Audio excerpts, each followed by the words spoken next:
প্রাকৃতিক বিপর্যয়ে লন্ডভন্ড উত্তরবঙ্গ, আর সেই বিপর্যয়ে মানুষের পাশে দাঁড়াতে গিয়ে বামনডাঙ্গায় বিক্ষুব্ধদের হামলার মুখে পড়েন বিজেপি সাংসদ খগেন মুর্মু ও বিধায়ক শঙ্কর ঘোষ। অভিযোগ, উত্তর মালদার সাংসদ খগেন মুর্মুকে লক্ষ্য করে পাথর ছোড়েন বিক্ষুব্ধরা।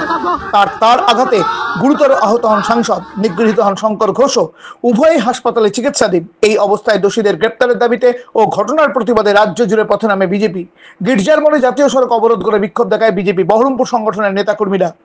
অবরোধ চলাকালীন বিজেপি বহরমপুর সংগঠনের সভাপতি মলয় মহাজন বলেন, উত্তরবঙ্গে ত্রাণ বিলি করা অবস্থাতে একজন পার্লামেন্টের সদস্য আর একজন বিধানসভার সদস্য, দেশের দুটো যে আইনসভা এবং দুটো আইনসভার দুজন সদস্যকে যেভাবে হামলা করা হয়েছে, এটা গণতন্ত্রের ওপর হামলা।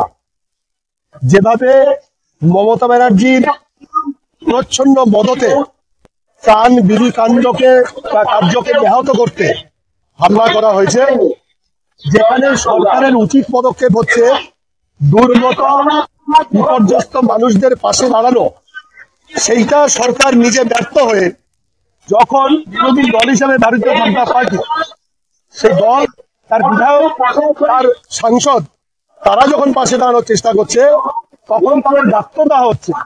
আর এই গাত্রদাহের কারণে পাথর ছুটছে, জুতো মারছে।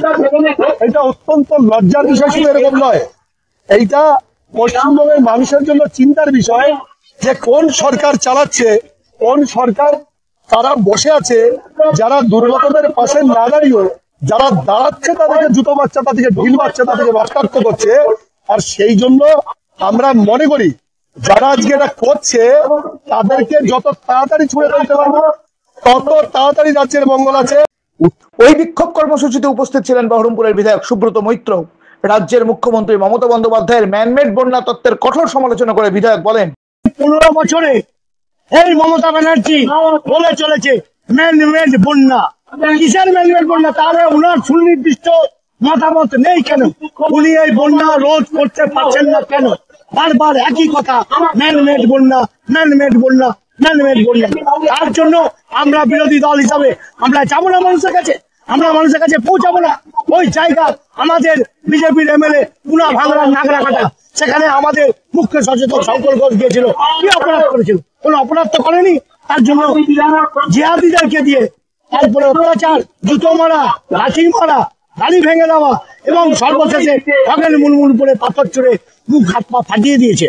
এই জঘন্য নির্মম অত্যাচারের বিরুদ্ধে সারা রাজ্য জুড়ে আমাদের আজ অবরোধ চলছে।